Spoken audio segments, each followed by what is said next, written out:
Well, good evening to everybody and happy Tuesday. We are coming to you live from all across campus.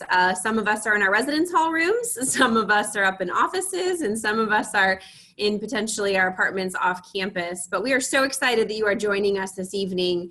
And I promise you are going to hear more from these fine folks than you are from me. But I did want to do a welcome on behalf of the university.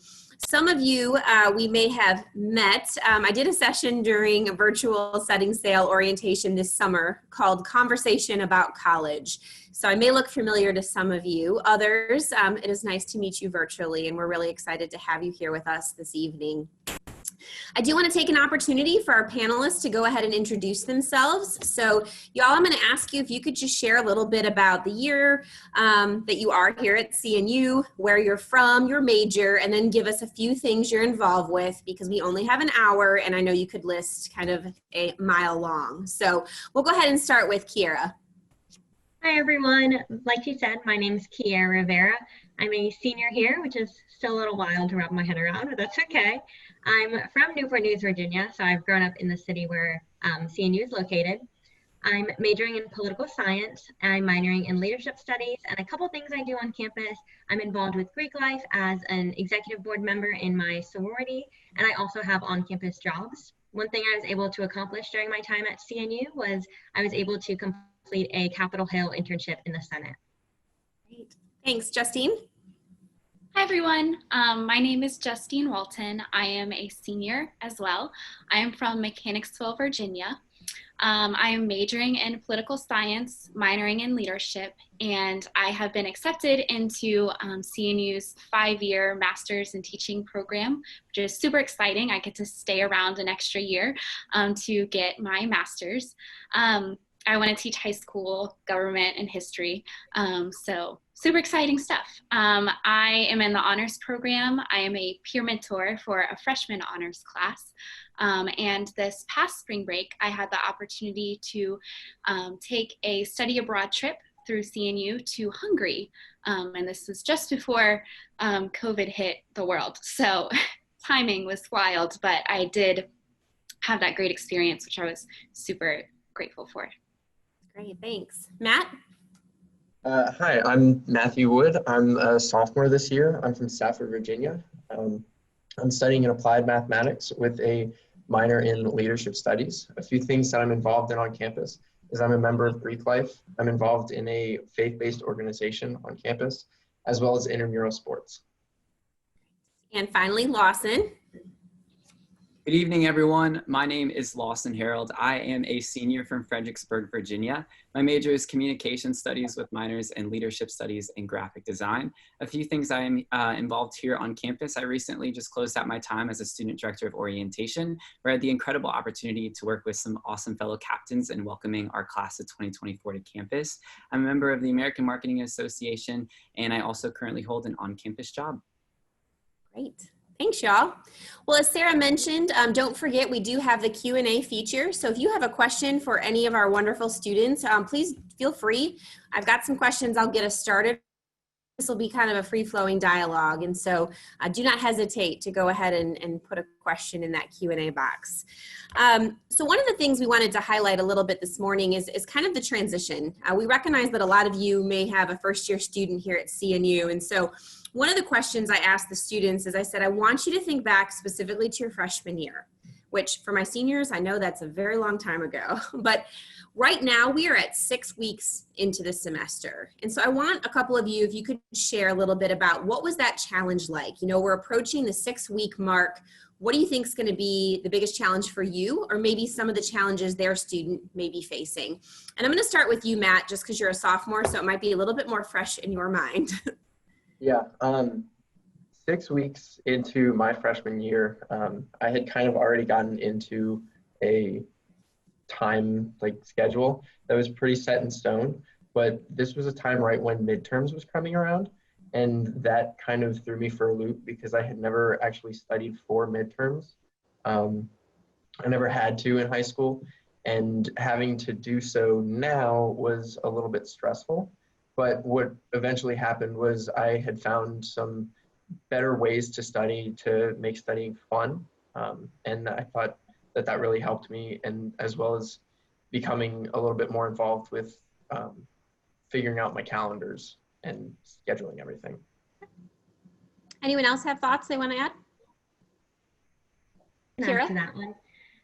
So my freshman year, I was a commuter. So for me, in that 6-week mark, I was trying to figure out my way around campus in the sense of where my, I guess, quote unquote, home on campus was. So all my other fellow students had their residence hall buildings, but I was still trying to figure out where my comfort zone was for studying, or where I felt comfortable eating lunch if I didn't want to make lunch plans that day. So I was still kind of figuring all that out.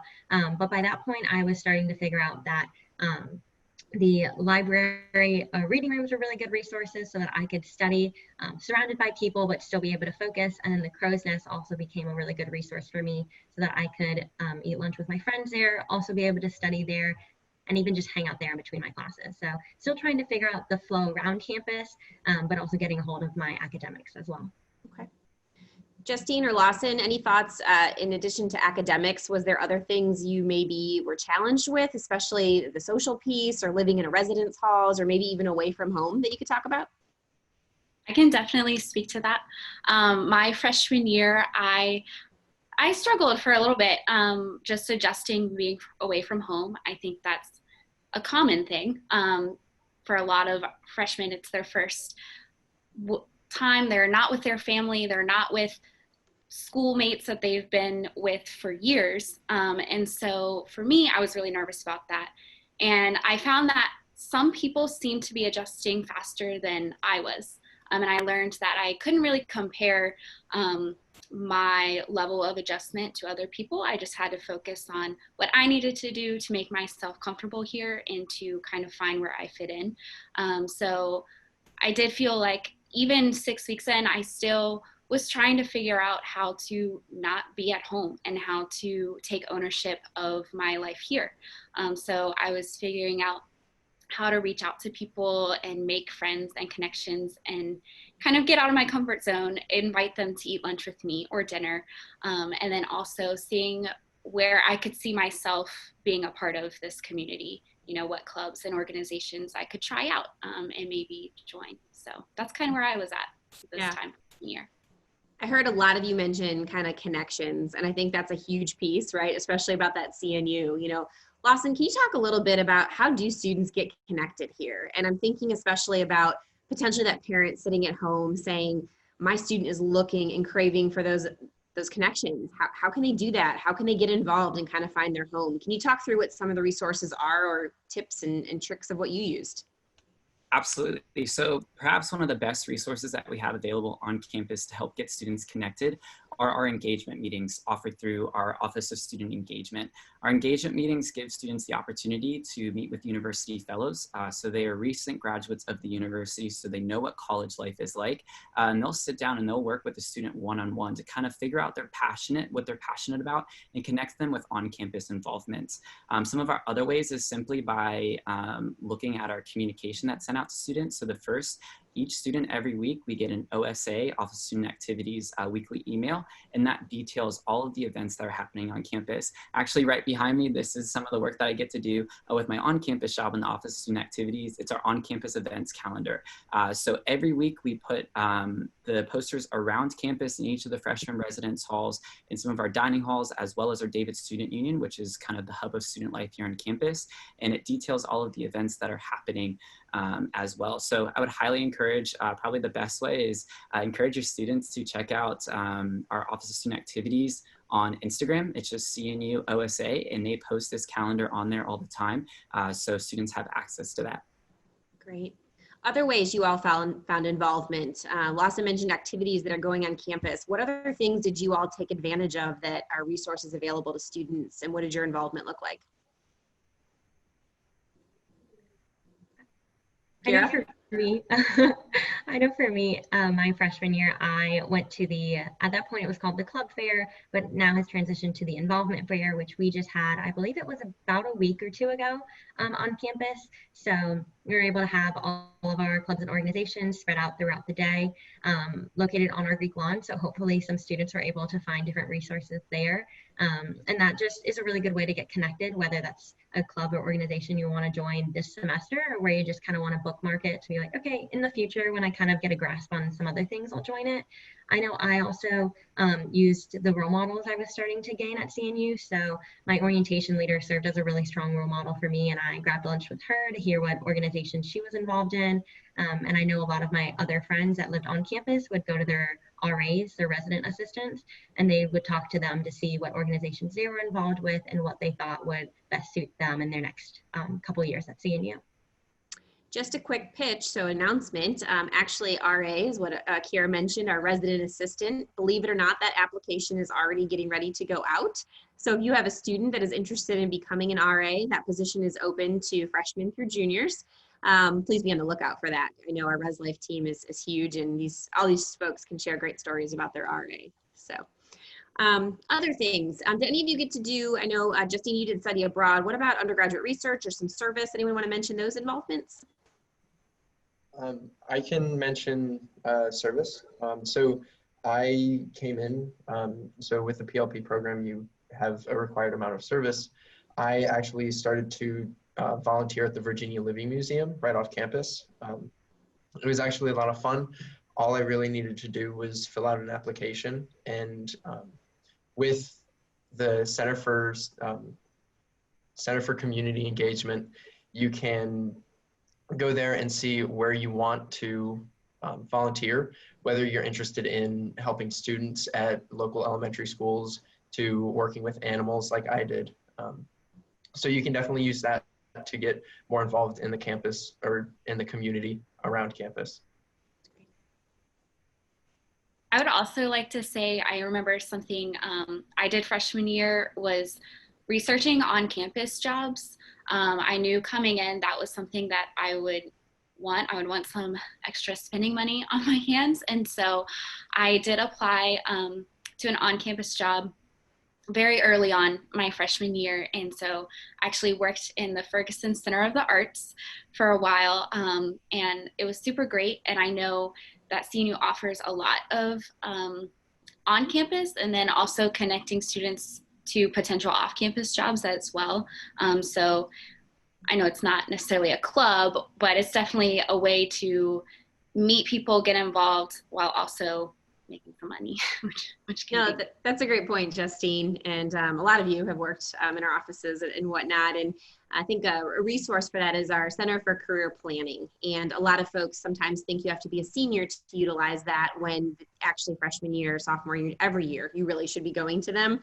They are still offering some virtual job fairs, graduate school opportunities, and then they do hold regular office hours. And through their online portal called Handshake is where we post on-campus jobs that are available for students as well.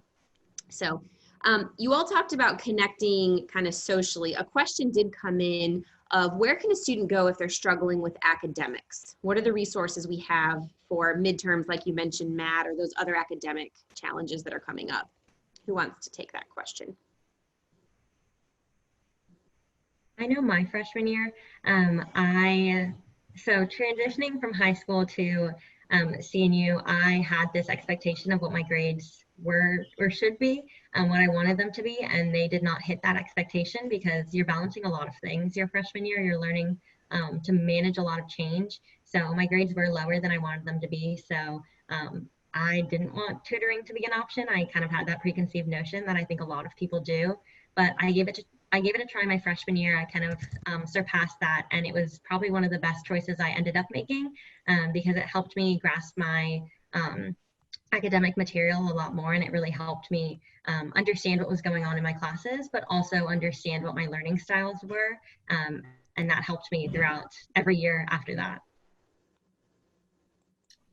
To add on to that, we also have the writing center, which I utilized my freshman year because writing super long papers, that was a new concept to me coming into college. So I was a little nervous, but it's a free service that CNews offers. And so I had someone in the writing center look over my paper. I had them, well, first they helped me brainstorm and like kind of get started. And then I came back with kind of a rough draft, and they helped me refine some things and turn it into more of a college level paper, as you might say. And so that was really helpful. And I still know that they're a great resource if I'm ever struggling with some long paper or anything like that. And to build off of what Justine said, so our Writing Center is part of our Center for Academic Success. And the thing that I appreciate about our Center for Academic Success is they kind of take a holistic approach to the student success itself. So they offer academic peer coaching, they offer subject area tutoring, in addition to workshop and study skills sessions. So those are always a great resource for students to utilize. I know myself, I actually utilize their workshop series, specifically with time management. That helped out tremendously, where I had the opportunity to work with a small group of individuals and a member of the Center for Academic Success team. We worked through strategic time management skills that can be implemented here at CNU and while you're a student. So those are great resources as well. If I could throw out a resource for the parents, sorry, Matt, I'll come back to you in 1 second. I think parents and family members, one thing I really would encourage you, and my advice always, is to check our academic calendar that is posted on the website. The reason I say that is you will get the date that midterm grades will be posted. That is a great excuse to have a wonderful conversation with your student. Their grades should be posted. If the student's doing well in the class, the professor doesn't have to post the grade, but it'll really give you an idea if your student is struggling and really where they're at the midway point of the semester. The Center for Academic Success will also reach out to some of those students, but as a parent, check out that academic calendar, know when those dates are coming so that you can follow up with your student. Matt, did you have something you wanted to add?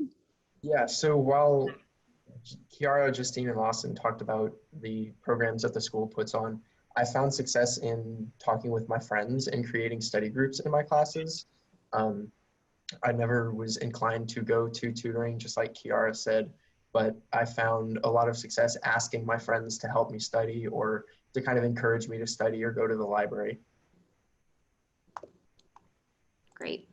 We did get a question that came in about balance. It was specifically about sports, and I don't believe any of you are part of our athletic team. You may have friends, though, classmates, but can you talk a little bit about how you see your friends that are participating in athletics balance some of that, but even for your own, you all are heavily involved, and some of you have carried off-campus jobs and whatnot. How does one balance that? I think a resource that's in place for our athletic teams are our academic athletic advisors. So they're individuals dedicated to supporting our student athletes. The key word there is the student athlete. So I'm grateful that our university is a Division III because it really allows those student athletes to focus on the academics first. I know that's something that when I'm talking with my friends that are in athletics, they do appreciate that. So utilizing that resource first. And I think it's all about prioritizing. I know that's much easier said than done. But the thing here is that coaches do recognize that academics do come first. So I think the biggest thing is communication. So having an open line of communication between you and your coach is what I've seen my friends that are athletes do. And that typically produces positive results in the classroom. Others have strategies they've used as far as balancing? Yeah, I can talk about what I do. I can't speak to athletics, but in balancing all the different things I do on campus and then with my classes, for me, I live by my Google Calendar. So that just involves a lot of planning, and that involves taking all of my syllabi from all of my classes and planning out for the whole semester, writing down when my assignments are due. And then as I go month to month, week to week, making sure I have everything scheduled out, and I can also block out time, physically block out the time that I want to devote to studying or getting certain assignments done, so I don't just see a blank space on my calendar and think that's free time, but I actually remember that, no, I need to spend that time, working on this paper or studying for this exam. And that has always really helped me, just making sure I'm on the right track and then not wasting free time that I might have doing other things when I should have really been studying.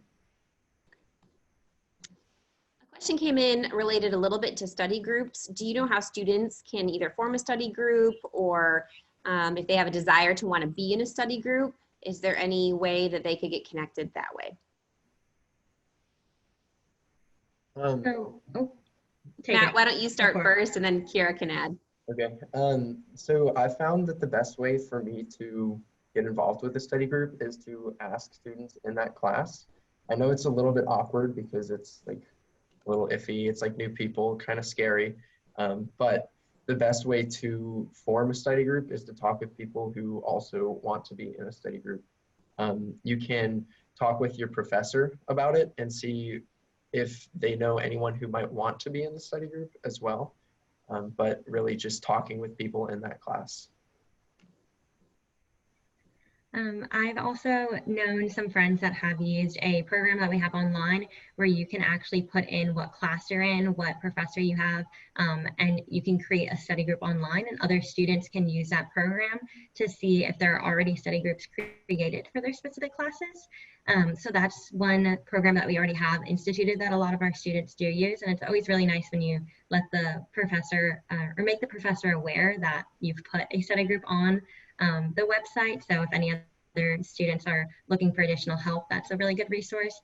And then our library also helps facilitate those in the sense that you can reserve library spaces. So we have group study rooms and then individual study rooms. So if you have a project that you want to work on with your friends, or you you're studying for a test or a midterm, anything like that, you can reserve a space within the library to ensure that you have somewhere to go and you have a whiteboard to use or any of the materials you might need. That program that Kiera was referencing is run through the Center for Academic Success, so students can look online as far as all the resources that CAS, Center for Academic Success, offers. I will also share that study groups will start to form after midterms more specifically, and the reason being is students are going to realize where they're actually struggling with. Professors are going to start to see what the feel for the class is and try to put together what are those courses in which students are struggling the most, so be on the lookout for that. So I want to transition a little bit to parents, recognizing that we have a lot of family members watching this evening. And so I shared a couple tips for them, but I'd like you all to talk a little bit about what is something that you wish your parents knew when you came to CNU, or even now you still wish they would have known. My understanding is we may have a panelist family member in the audience, so you may want to be strategic with that response. But talk a little bit about that. What is it that you wish that they knew, or kind of some advice that you want to give them? And Justine, we'll go ahead and start with you. Sure.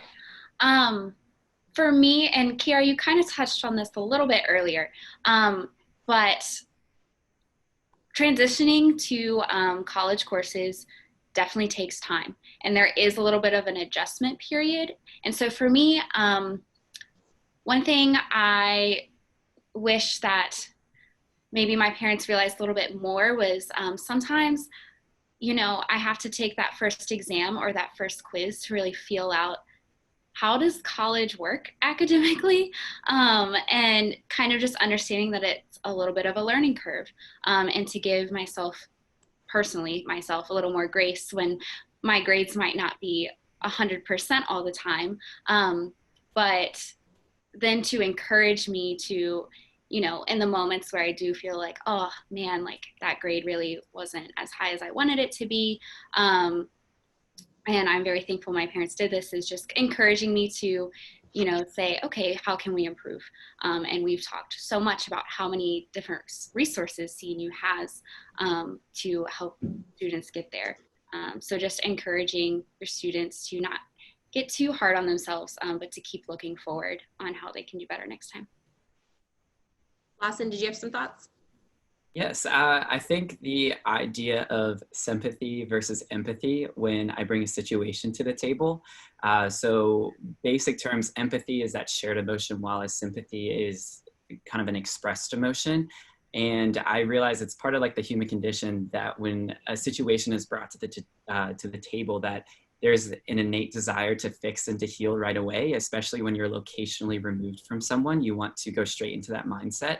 But I think sometimes the goal, especially when I'd bring a situation or something to the table, was not looking for a silver lining to a difficult situation. I think empathy it's allowing yourself to feel hurt in that moment for the individual. It's not connecting directly to that experience. It's about connecting to the emotions that underpin that experience. So it's helping your student not feel alone in their emotions, which I think can help metabolize, I guess is the phrase, that healing process. So saying, hey, like we're in this together, just apart. Because once I feel like individuals feel gotten, then it's much easier to introduce those new perspectives because that sponge, their situation sponge, isn't so full anymore. And individuals don't have to defend the way that they feel. So I think it's just also balancing that with a little bit of structure, recognizing that tough love, the moments that I've received those tough love, those are the moments that I grew the most and that I learned from the most. But sometimes it's a hard pill to swallow because you just want to sit with your emotions for a little bit. But I think all in all, it's just balancing that empathy with that structure when a situation is brought to the table, not jumping straight to how can I fix this for you? Let's talk through this. Let's see how you're feeling right now in this moment. And then we can talk a little bit more about how we can resolve this issue later. See some head nods. So it sounds like you guys are kind of in agreement, but we did have kind of a question that came in along the lines of balance, Lawson, of how often should they be touching base with their students? So Kiara or Matt, do you guys have any thoughts or advice about that balance and how often you talk with your family members or what that looks like now or advice you have? I know I talked, that was a conversation my parents and I had prior to me starting school. Even though my freshman year I did live at home and commute, my sophomore year I moved on campus. So two different very necessary conversations that needed to have prior to those years. But it was sitting down and talking to them and saying that our relationship may change throughout the years. I still have a very strong relationship with my parents, but the relationship will change because my environment's changing. So making them aware that I'm not going, or I may not be able to talk to you every single day like I did in high school because I saw you every day then and I won't be seeing you every day now. But I will reach out when the big exciting things happen. I will reach out when I need a shoulder to cry on or a shoulder to just vent to and talk to. And that there's still going to be my mom and my dad. There's still going to be my parents. But that constant conversation might not happen as often. And it was a learning curve for me just as much as it was for them because I was so used to talking to my parents about my day every single day. So it was a learning curve. It was a conversation that needed to happen, but that also is dependent on your relationship with your student. So I would definitely say having that conversation, sitting down, seeing where your relationship is at and seeing what your student might want those first couple weeks throughout those first couple years. Matt, do you have anything else to add? Yeah, I can talk about my experience. When I actually moved in, one of the things that my mom said is, hey, don't talk to us for a week because she wants us to, or she wanted me to get accumulated to on-campus life. And the next time that I spoke with her, I talked with her and wanted to set up a weekly time where we could talk with the family. So I started doing that and slowly it's kind of spaced out, but like Kiara said, for the big moments or like when I actually need them, I do text her, I do text my family and say, hey, this is what's going on, can we talk? And I think Kiara definitely hit the spot where she said that your relationship will change with your student, but I do think it changes for the better. Thanks, y'all. Appreciate that. I think one thing I often share with family members is to try to find that time, but make it meaningful. You know, I think you can check in with a student every day. How's your day? Fine, fine, the one-word answers. Whereas if you say, hey, every Sunday is going to be family FaceTime or Zoom time or whatever it is, then you know you can really have a true conversation and talk about how your week is and those kind of things. And I've heard a lot of students establishing that with their family members.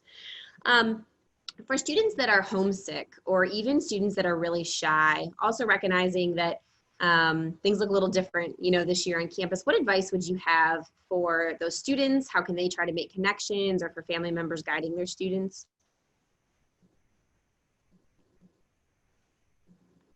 Matt, go ahead. Yeah, so I've found help talking with my RA, especially last year. she was probably one of my best friends.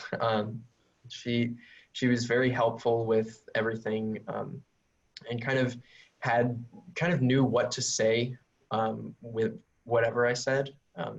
And also she encouraged me to go to like CNU sponsored events to actually meet other people, even if they are just like small conversations. They still kind of like brightened my mood and kind of helped me feel a lot better.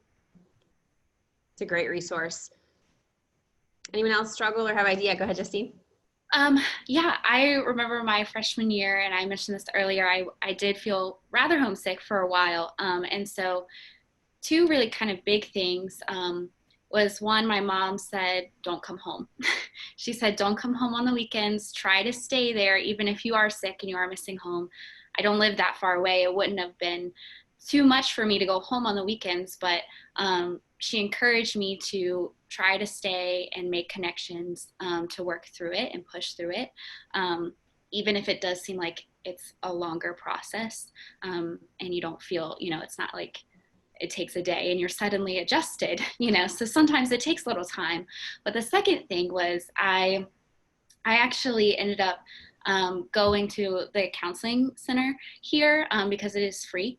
And I really just wanted to talk to someone. So I thought, hey, why not take advantage of this? And they were so nice and welcoming. And I got to talk with someone who could give me a lot of great advice. And it really did help me in just being able to verbalize what I was feeling. I think that was the other thing too, is I wasn't quite sure what I was feeling. And so I found that helpful too. And I always encourage anyone to, to go to counseling or to seek that help out if you're feeling super down, and that it's not a bad thing to ask for help at all. Yeah.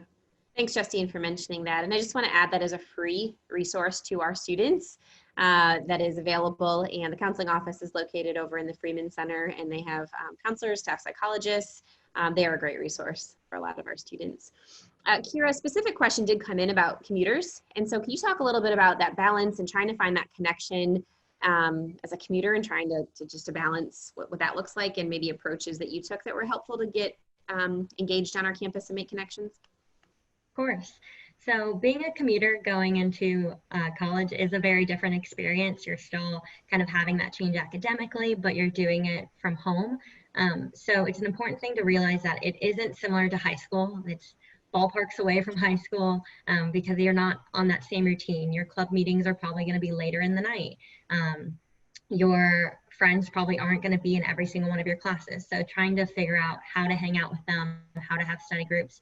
I think the biggest thing for me was when I had the opportunity to start planning my classes, so that second semester your students will have the opportunity to create their own schedule, was I intentionally planned my classes out so I had about an hour or two between every single one. This spanned my classes throughout the entire academic day, so I could go to the library, I could go to that crow's nest that I mentioned earlier, so that I could study with my friends, but also just be present on campus. That helped me create relationships, but then I also, since I was on campus all day, I was able to grab lunch and go to the commuter lunches that happen every week. So you get to get connected with fellow commuters, but then you also get to get connected with the engagement fellows, because they're really good resources about learning more about involvements.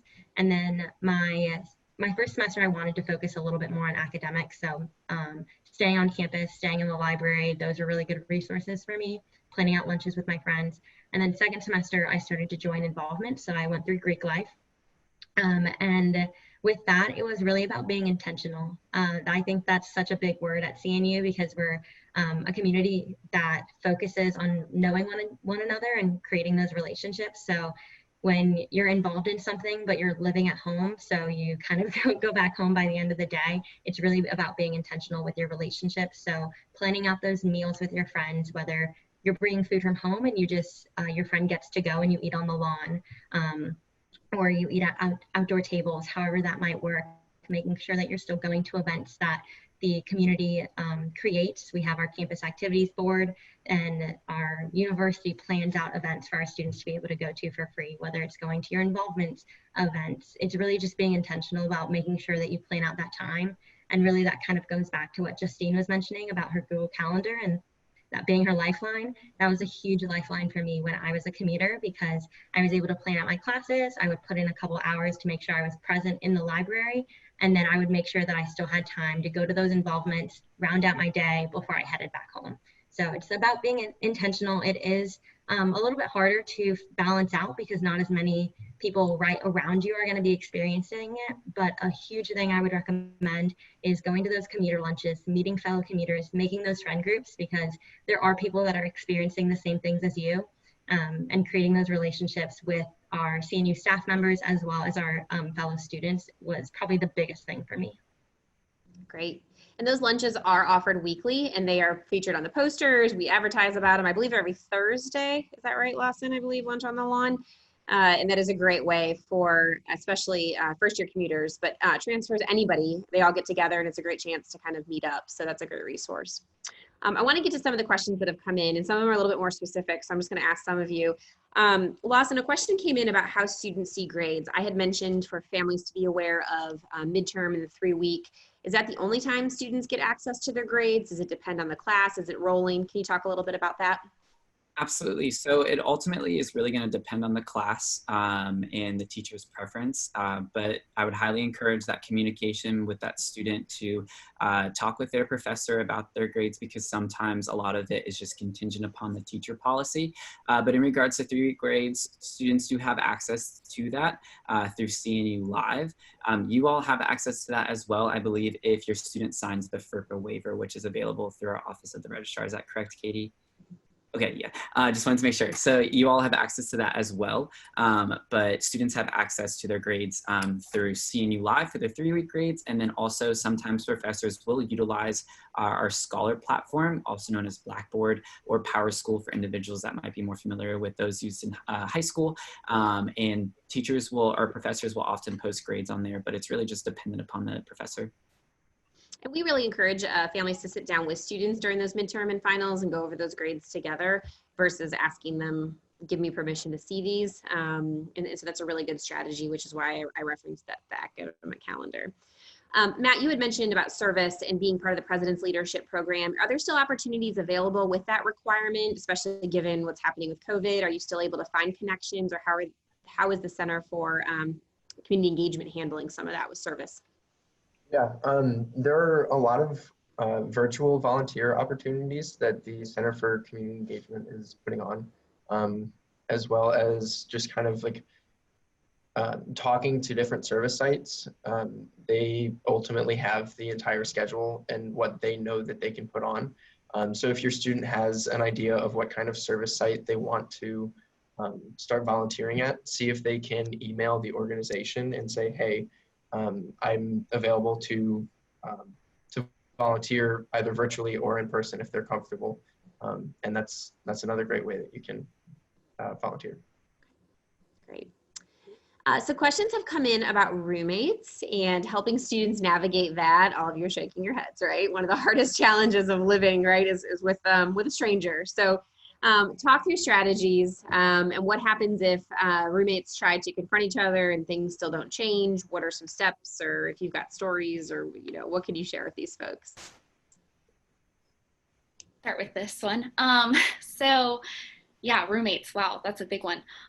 So I guess if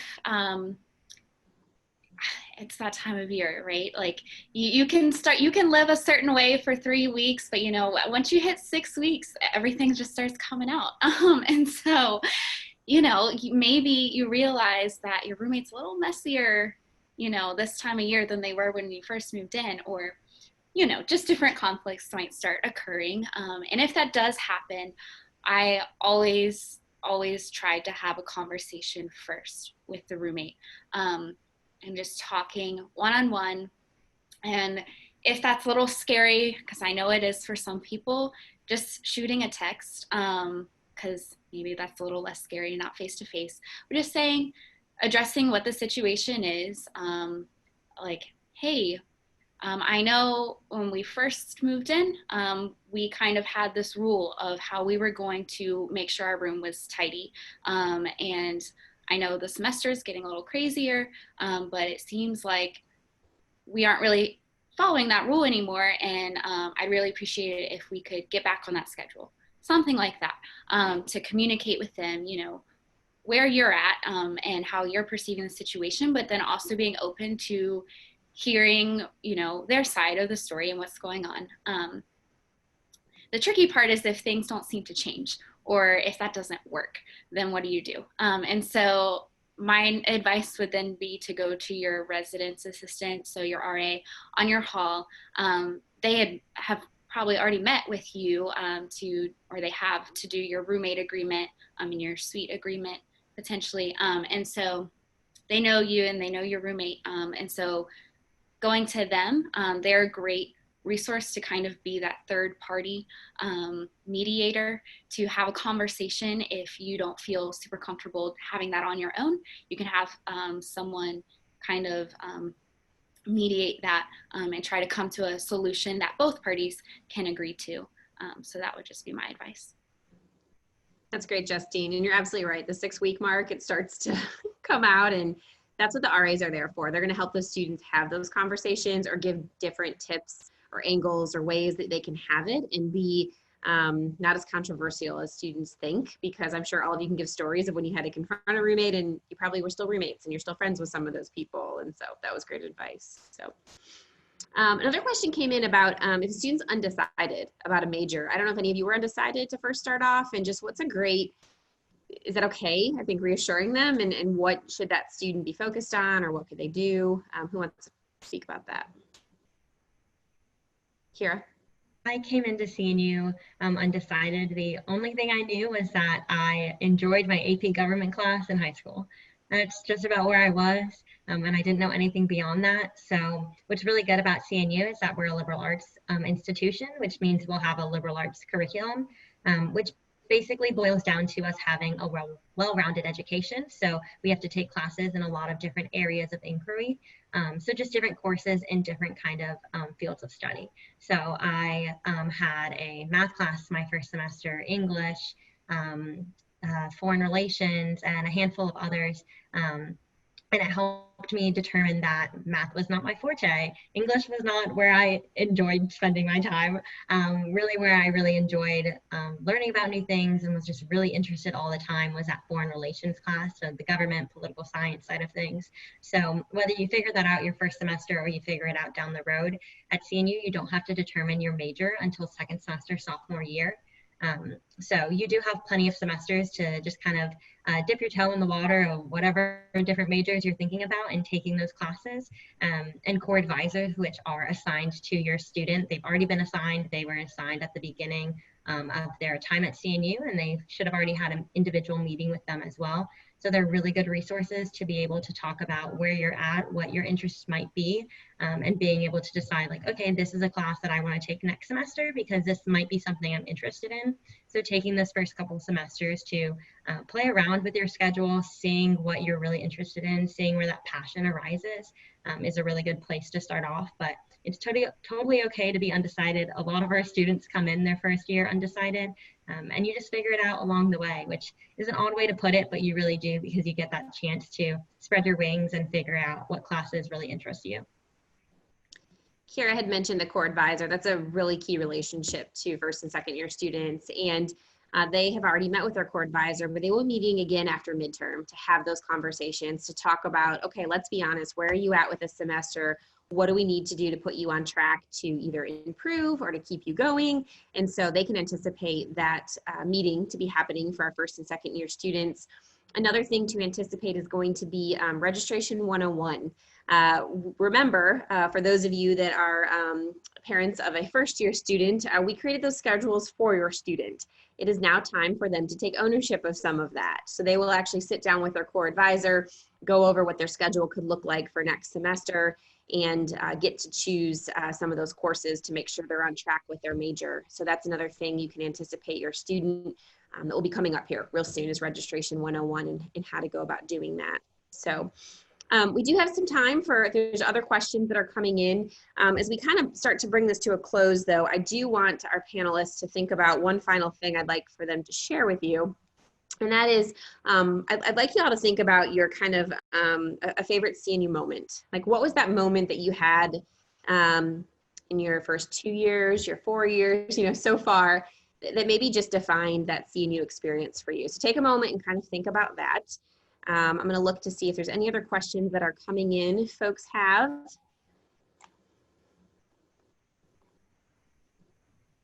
Somebody did ask, and Lawson, I'll defer to you with your fun CNU on campus, but are there any fun things coming up that students or you want to make folks aware of, events that people could be on the lookout for?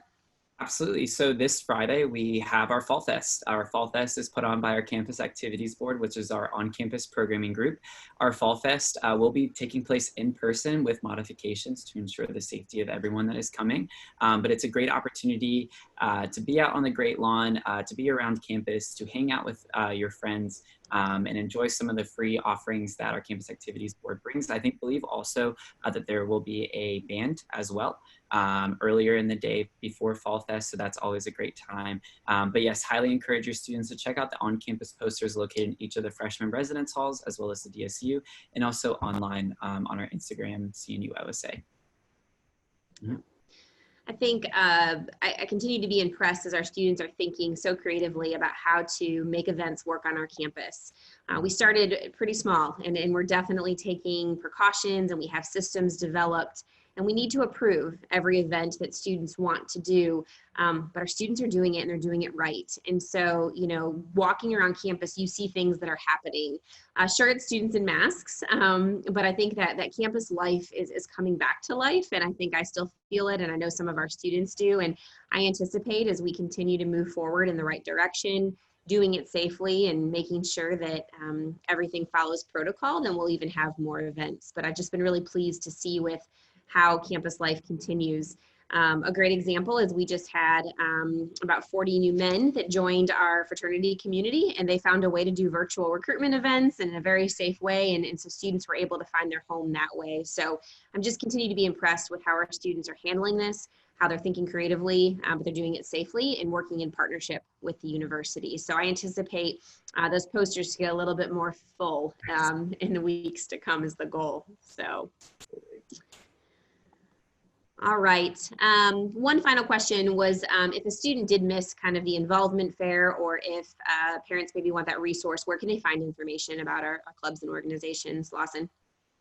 Absolutely. So the Compass is an online resource which is basically an online list of our 200 plus clubs and organizations on campus.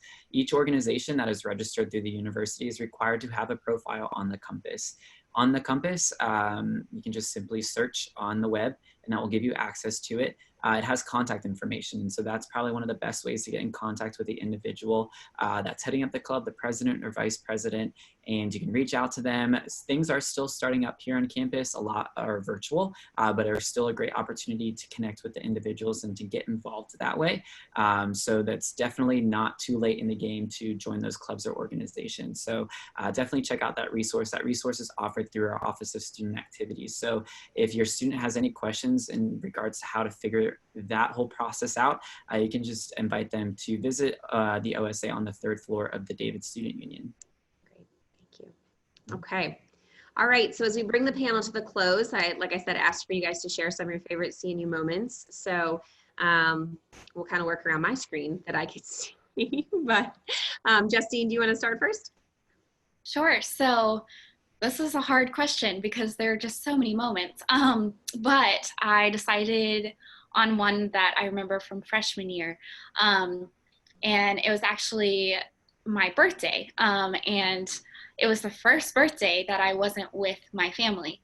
And so that was a little sad, but still my birthday, so I was excited. But I remember I was working a show that night at the Ferguson Center for the Arts, and when I came home from the show, my suite mates and my hall had decorated my whole entire room, and it was a complete surprise. And they had just put streamers and balloons and left little notes, like on sticky notes, all over my wall. And it made me feel so good and so special and so loved at a time when I was a little sad about missing out on spending that special day, with your family. But I realized in that moment that I had family here, and it was really, really special. Kira? I think my biggest CNU moment, so I mentioned at the beginning of like during my introduction that I was able to have an internship during my 4 years at CNU. And I got that phone call that I was accepted for my Capitol Hill internship during my sophomore year.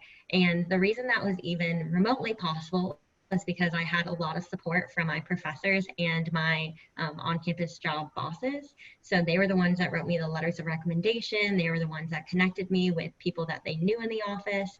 And it really just became this full circle. And I remember getting that phone call. I was hanging out with my suite mates. I got the phone call. I was so excited. Of course, the first thing I did was call my parents.